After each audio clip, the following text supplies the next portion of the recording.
everyone, welcome to Reality TV News Update, the place where we bring you the latest updates, fun moments, and behind-the-scenes stories you won't want to miss. The house was never this loud before. Big Brother 27 had seen arguments, tears, and betrayals, but nothing prepared the players for the night the fire broke out. Smoke drifted across the backyard lights, and the alarm shattered the walls with a sharp, repeating cry. At first, no one moved, because everyone thought it was another twist, another fake scare, another game designed to break their nerves. But the heat came fast and real, and fear followed right behind it. Reilly was in the kitchen when the first flames leapt up near the storage wall. She dropped her water bottle and froze for 1 second too long. The fire sensors screamed, and suddenly the house was alive with chaos. Players ran in every direction. Some screamed names, some shouted instructions that no one followed. The smoke blurred the cameras, and the red lights painted the walls like danger itself had moved in. Rachel tried to move, but her legs felt heavy. She stared at the flames like they were a living thing calling her closer. In that moment, fear and shock wrapped around her chest and stole her breath. Someone grabbed her arm and pulled her back toward the living room. It was Keanu. His face was covered in ash and panic. He shouted for her to run, but she could not hear him clearly over the alarms and the roar of fire. Producers flooded in through secret doors never meant to be seen on camera. Fire extinguishers blasted white clouds into the smoke. The players were pushed through emergency exits that only existed for moments like this. One by one, they stumbled into the outside air, coughing, crying, and shaking. The backyard cameras captured every second of it as the house that had been their world filled with smoke and flashing red light. Rachel was one of the last to be pulled out. When she reached the open air, she collapsed to her knees. Tears streamed down her face without pause. Her hair was streaked with soot. Her hands were shaking so badly she could not stand. Medics rushed to her side and checked her breathing. She kept repeating that she could not believe this was happening. Over and over, she asked if everyone was alive. All players were accounted for. No one had died. But the danger was not over. Fire trucks arrived, screaming down the street outside the studio walls. Police followed close behind. What began as an accident quickly turned into an investigation. The fire was not random. It did not start from faulty wiring. It started from intent. Security footage from hidden angles told a story that no one expected. A shadow moving near the fuel storage. A figure bending low. A flash of light. Then fire. The figure was Reilly. When the producers informed the police, the mood shifted from fear to disbelief. Rachel sat wrapped in a blanket under bright medical lights when the officers approached her. At first, she did not understand why they were there. She thought they had come to protect them. She thought this was still part of the crisis response. When the words arrest and suspect reached her ears, her entire body went cold. She stood slowly, shaking with confusion written across her face. The players watched from behind the glass wall, stunned into silence. Some were crying, some were angry, some were frozen in disbelief. Rachel looked around as if searching for a hand to save her. No one moved. Tears streamed down her face in heavy, uncontrollable waves. She said she did not mean for anyone to get hurt. Her voice cracked with every word. The officers guided her arms behind her back. The cold sound of the cuffs echoed in the quiet yard. The cameras kept rolling. The world would see this moment forever. As they led her away, she broke down completely. Her steps stumbled. Her shoulders shook with sobs. She cried out that she never wanted this to happen. She cried that the pressure broke her. She cried that the game had swallowed her whole. The players cried too, but none of them stepped forward. The fire trucks remained in the background, spraying the last dying flames. Smoke rose into the night sky like the memory of something that could never be undone. Inside the damaged house, the walls were blackened. The confession room door was warped. The kitchen ceiling dripped water onto shattered glass and ash. It looked like a battlefield instead of a game show. Big Brother had always pushed limits, but this night it had crossed into real danger. Producers gathered the remaining house guests in a temporary holding area. No bright colors, no music, No cheering voice from the loudspeaker, only silence and the sound of distant sirens. They were told the game was suspended until further notice. Some of them stared at the floor, some held each other, some whispered that they never saw this coming. Keanu sat alone with his head in his hands. He replayed the moment he pulled Rachel back from the flames. He replayed her frozen stare. He replayed the shock on her face when the officers arrived. He did not know what to believe anymore. Outside, the police car door closed behind her.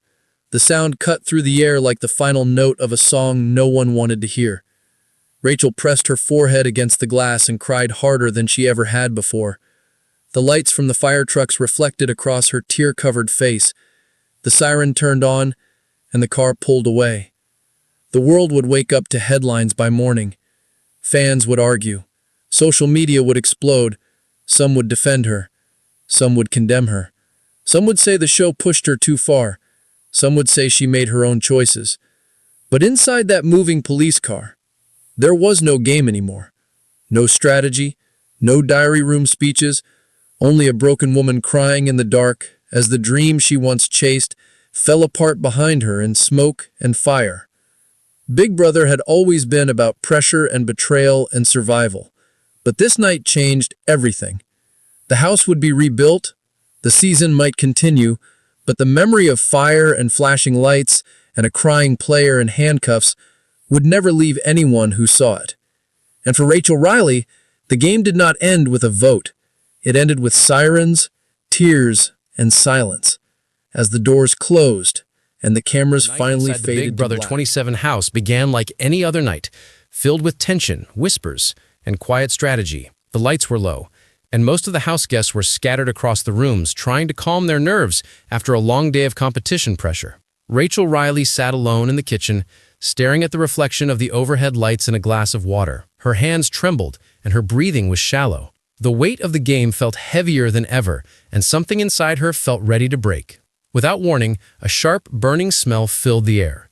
At first, no one reacted because strange smells were not uncommon in the house. Then a small flame appeared near the pantry wall, and it grew faster than anyone could have imagined. The fire alarm exploded into sound, and panic rushed through every hallway. Players screamed and ran as smoke rose toward the ceiling. The house that once felt like a controlled experiment became a place of real danger in seconds. Rachel stood frozen as the flames climbed higher. Her mind was empty, and her body refused to move. The heat pressed against her face, and the roar of fire drowned out every thought. Someone grabbed her arm and pulled her backward with force. It was Keanu who dragged her toward the living room as smoke burned his lungs. He shouted for her to run, but his voice sounded distant, as if coming from underwater. Producers stormed the house through emergency doors that had never been opened on camera before. Fire extinguishers filled the rooms with thick, white clouds. One by one, the house guests were pushed out through secret exits into the open night air. Coughing, crying, and shaking, they collapsed onto the ground under the bright floodlights. Sirens echoed in the distance, and the sky glowed red from the fire engines racing toward the lot. Rachel was pulled out last. She collapsed onto her knees as soon as she reached fresh air. Her chest rose and fell in sharp, broken breaths. Tears streamed down her face, and she could not stop shaking. Medics wrapped a blanket around her shoulders and checked her pulse. She kept whispering that she never wanted this to happen and that she never meant for anyone to be hurt. Firefighters worked fast to control the blaze inside the house. Water poured through broken windows, and steam rose into the night like a ghost of the disaster. The cameras kept rolling, capturing every terrified face, every moment of shock and confusion. The yard was silent, except for sirens, radios, and the sound of water hitting burning wood. Police arrived soon after the fire was under control.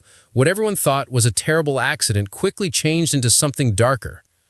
Producers reviewed security footage from hidden angles, while the house guests waited, huddled together in fear. The footage revealed a moment near the storage area where a single figure moved alone before the fire started. The face in the video was clear. It was Rachel. When the officers approached her, she looked up with confusion in her eyes. She thought they were coming to check on her health. She thought they were there to help everyone feel safe again. When they told her she was being detained, her face drained of all color. Her lips trembled, and tears burst from her eyes like a broken dam.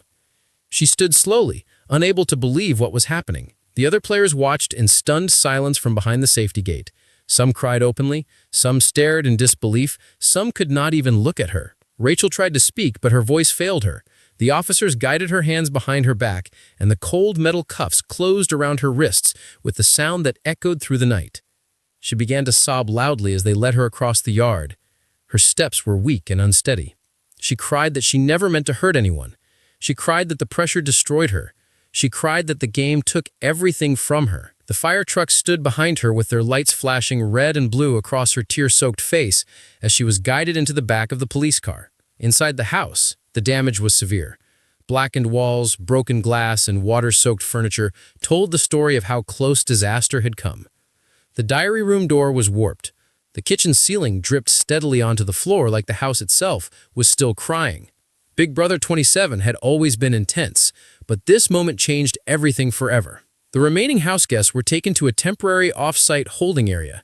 No one spoke much. Some stared into space, some held hands in silence, some replayed the chaos again and again in their minds. Keanu sat alone with his head down, unable to forget the moment he pulled Rachel from the fire and the terror in her eyes. Outside the studio walls, the police car began to move. Rachel pressed her forehead against the window and sobbed as the lights blurred past her. The life she had inside the house was already gone. The cheers, the strategy, the competition, and the dream of victory all faded behind her in smoke and ash. By morning, the news would spread across the world. Fans would argue and choose sides. Some would say the show pushed her too far. Some would say she alone was responsible. But for Rachel, there was no debate anymore. There was only the sound of sirens, the weight of regret, and the loneliness of the back seat, as the game she loved became the worst moment of her life. Big Brother 27 would continue in some form, the house would be repaired, the cameras would turn back on. But the memory of fire and fear, and a crying player being taken away by police, would never disappear. The night the house burned would stay with everyone forever. And for Rachel Reilly, the game did not end with a vote. It ended with tears, cuffs, and silence as the world she chased burned behind her.